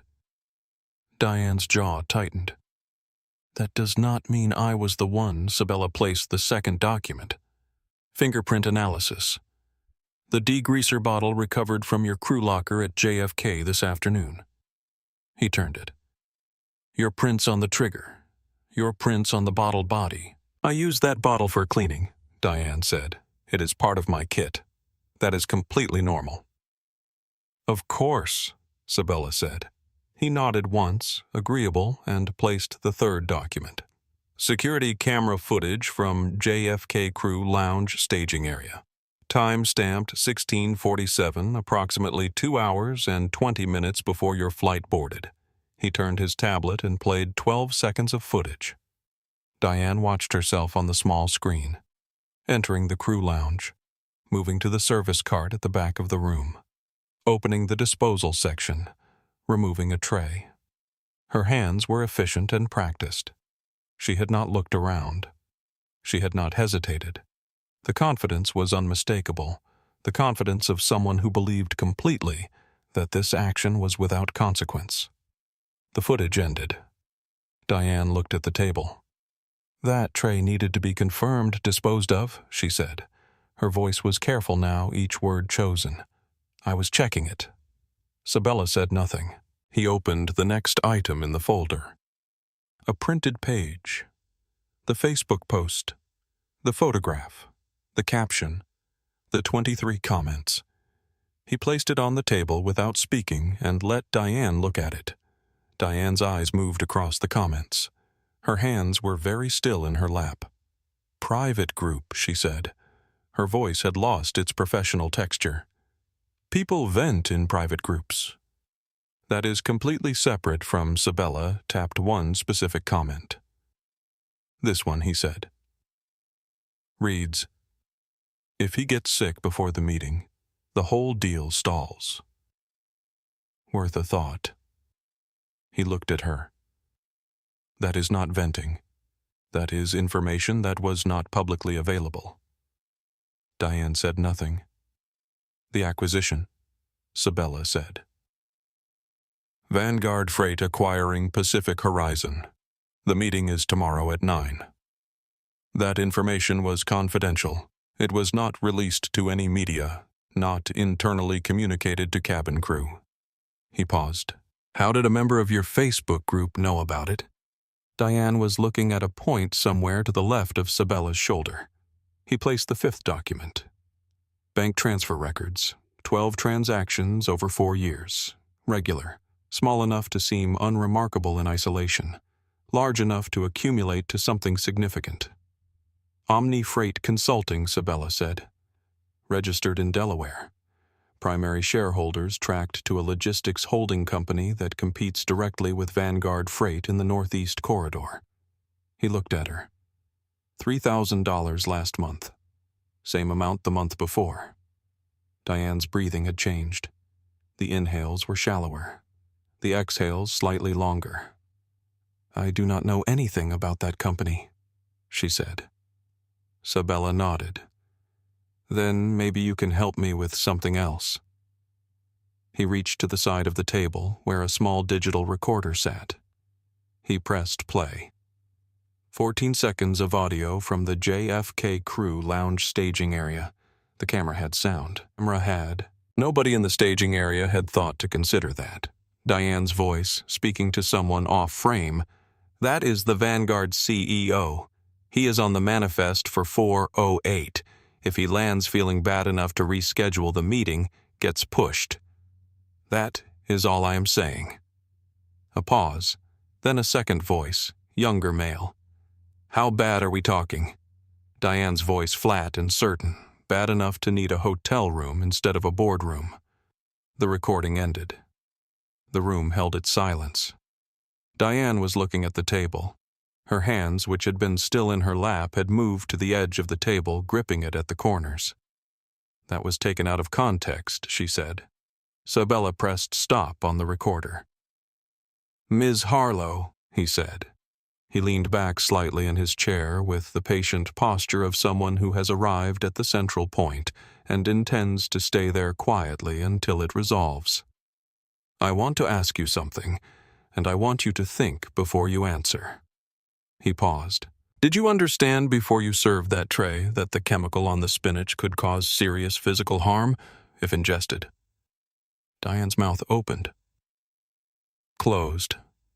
She looked at the table. I did not think he was going to eat it, she said.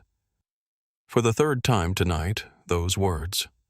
Sabella looked at her for a long moment. His expression was not triumphant. It was the expression of a man who has been watching something inevitable arrive and has been waiting for it to announce itself. That is the third time tonight he said that you have said that. Diane's eyes filled. Not with grief, with the particular liquid quality that comes when a person finally understands the shape of the thing they are inside. I did not want to hurt anyone, she said. Her voice had lost everything professional now. It was small and stripped and sounded younger than her 47 years. Sabella placed the final document. The lab addendum, the concentrated chemical analysis showing that the spinach had received direct intentional application of industrial solvent at a level the lab had flagged as potentially causing significant internal tissue damage if consumed, Ms. Harlow Sabella said. The man in seat 1A did not eat the food. That is the only reason we are in an interview room tonight, rather than an emergency room. He paused. What you are describing as a joke, the lab is describing as something else. Diane stared at the document. I want a lawyer, she said. Sabella nodded. Of course. He stood and picked up his folder. Someone will be with you shortly. He moved toward the door. He paused with his hand on the frame. He did not turn around. For what it is worth, he said, if you had simply served him the correct meal, the one every other passenger in that cabin received, none of this exists. No investigation, no lawyers, no file. He paused. Just a flight. He left. The door closed with a soft final click. Diane sat alone in the room. The fluorescent light hummed above her. The transfer records and the lab report and the audio transcript were arranged on the table in front of her in the neat, quiet order of things that are not going to go away. She had been in this job for 16 years. She had believed that seniority was a kind of armor, that the structure she had operated within would hold because it had always held, that the man in the hoodie in seat 1A was exactly what he appeared to be. Every single one of those beliefs was lying on the table in front of her. She did not touch any of the documents. She sat in the small room and waited for the lawyer, and outside the window of the terminal, the city of Los Angeles continued its enormous indifferent life. The morning arrived over Los Angeles the way October mornings arrive on the Pacific coast. Pale gold light spreading in long horizontal lines across the runways, the air clean and slightly cool. The sky, the particular hard blue that follows nights of clarity. Aircraft were already moving on the taxiways. Ground crews moved in the purposeful patterns of early shift. At Gate 31, a Pacific Horizon aircraft was being prepared for its first departure. Inside the glass conference room on the third floor of the Pacific Horizon Administrative Building overlooking the south runway, the atmosphere was something different from morning. James Whitfield stood at the head of the long table.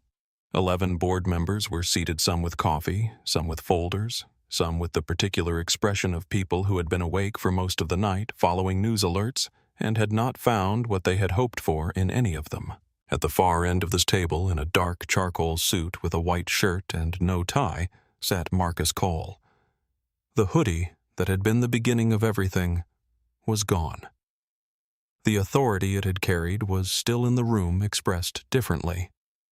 The authority of a man who had spent the night in an airport lounge being apologized to by the CEO of the company he was about to acquire, and who had responded to that apology with a steadiness that James Whitfield had not forgotten and would not soon. Whitfield opened the meeting without preamble.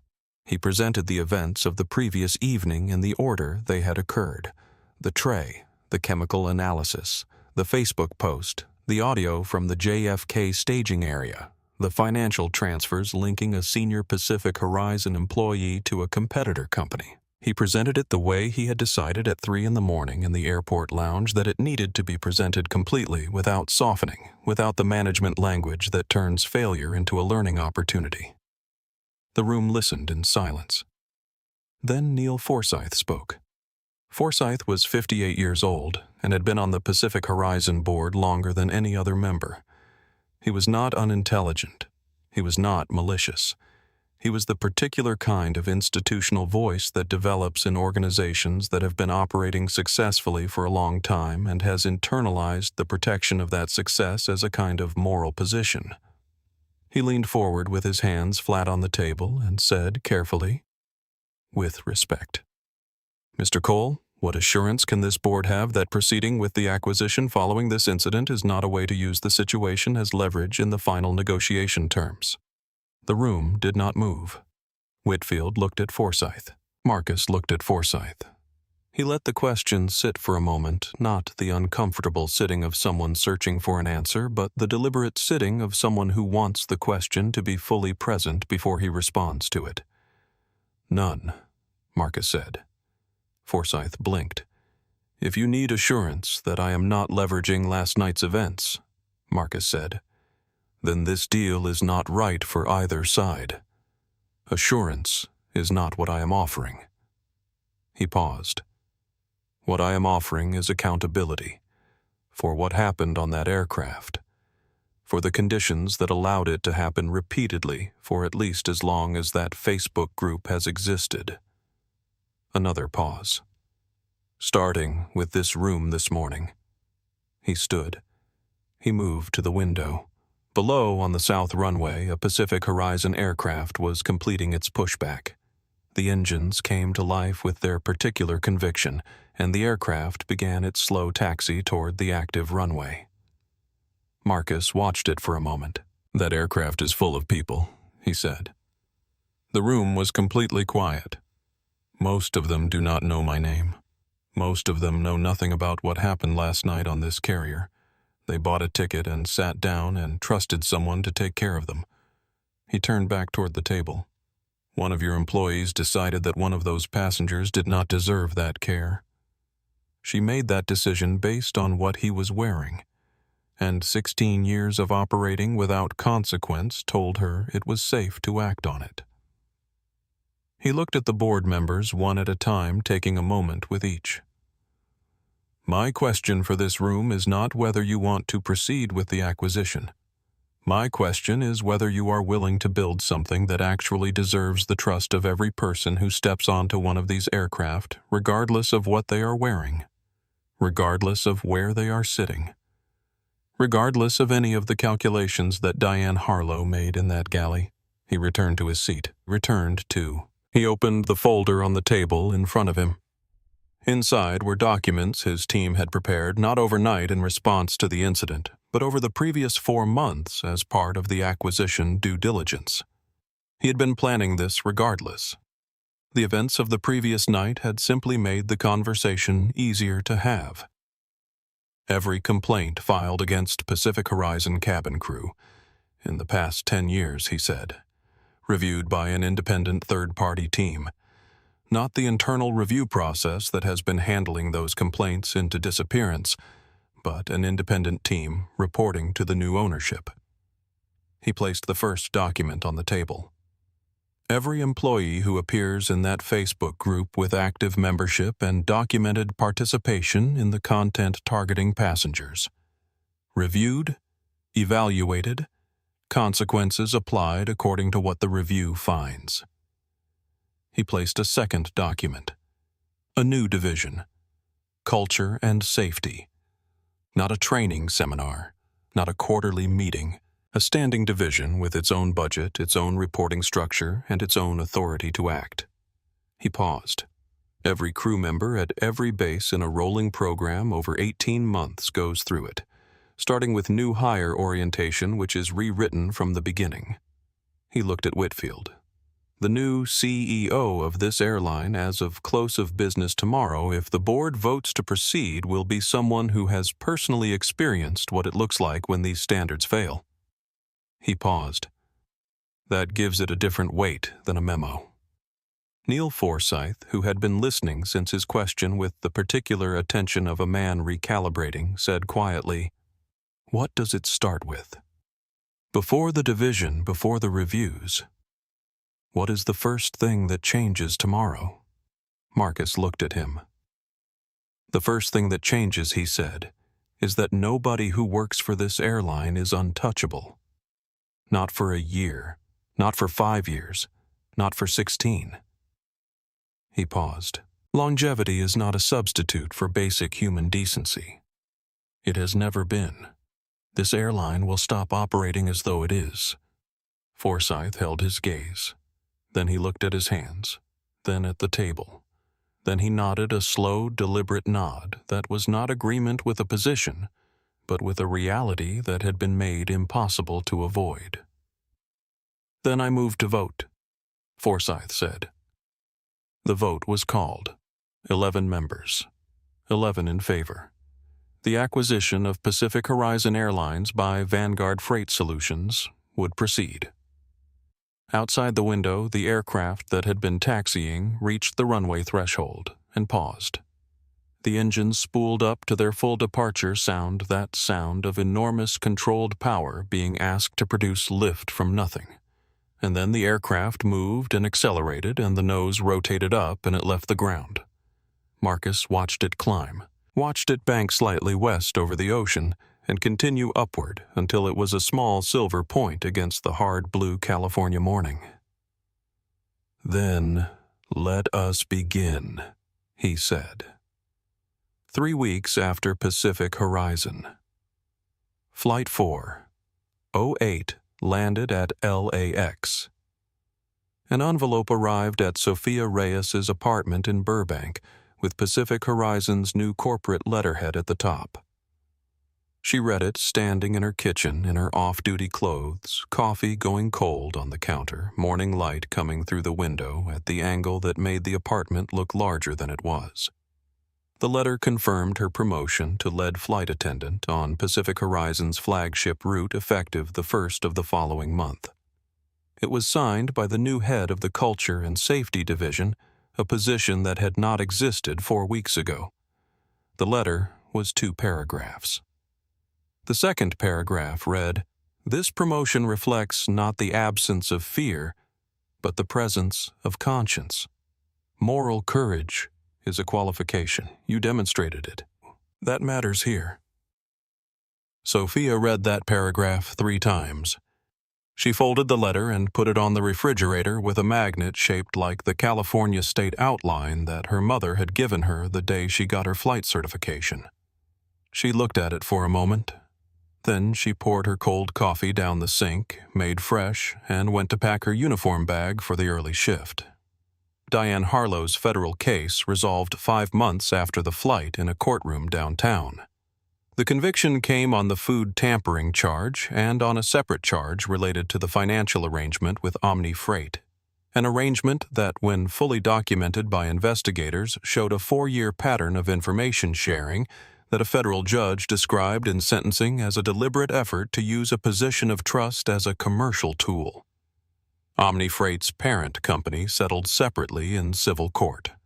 Marcus did not attend either proceeding. He sent Eleanor Marsh a letter instead, handwritten on plain paper, 2 paragraphs thanking her for a crossword puzzle and a quiet conversation above the clouds, and for the particular grace of being seen clearly by a stranger when the room had decided otherwise.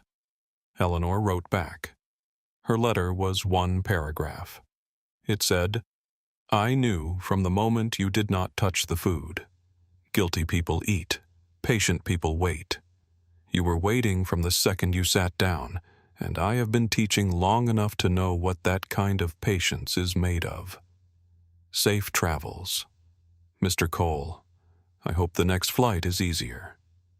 Marcus kept the letter in the top drawer of his desk in Newark. Not framed, just kept. 6 months after Flight 408, a Pacific Horizon aircraft rebranded. Now, under the new ownership, the tail art updated the name on the boarding passes reading Pacific Horizon, a Vanguard company, lifted from the runway at JFK and climbed into the evening sky. In Seat 1A of the first-class cabin, a young man in a dark hoodie and clean sneakers pressed his forehead against the window and watched New York City fall away beneath him. He was 24 years old. He had saved for this seat for 3 months, not because he needed the extra space or the lamb entree or the flatbed recline, but because he had been told by someone whose opinion mattered to him that he deserved to sit wherever he could afford to sit, and that deserving it was not something he needed to justify to anyone. He settled back into the leather. The flight attendant appeared with a glass of champagne and a warm smile, a smile that reached her eyes, that was not calculated or assigned, that was simply the ordinary human transaction of one person welcoming another into a shared space. "Welcome aboard," she said. "Let me know if there is anything you need." The young man accepted the glass and said thank you and looked back out the window as the aircraft climbed into the dark. He did not know the history of that seat. He did not know what had happened there 6 months before, or what it had cost, or what had changed because of it. He did not need to. He just knew he belonged there. And so did everyone on the aircraft. And for the first time in a long time on a Pacific Horizon flight, that knowledge had stopped being something that needed to be argued for. Respect does not travel first class. It travels with the person wherever they sit. If this story stayed with you, if it made you feel something real, please take a moment right now to give it a like and share it with someone who needs to hear it. Every share puts this story in front of someone who may have sat in a seat like 1A and wondered if anyone was watching. Subscribe to the channel so you never miss the next story. And in the comments, tell me the one word that should be standard on every flight every time for every passenger. I read every single one.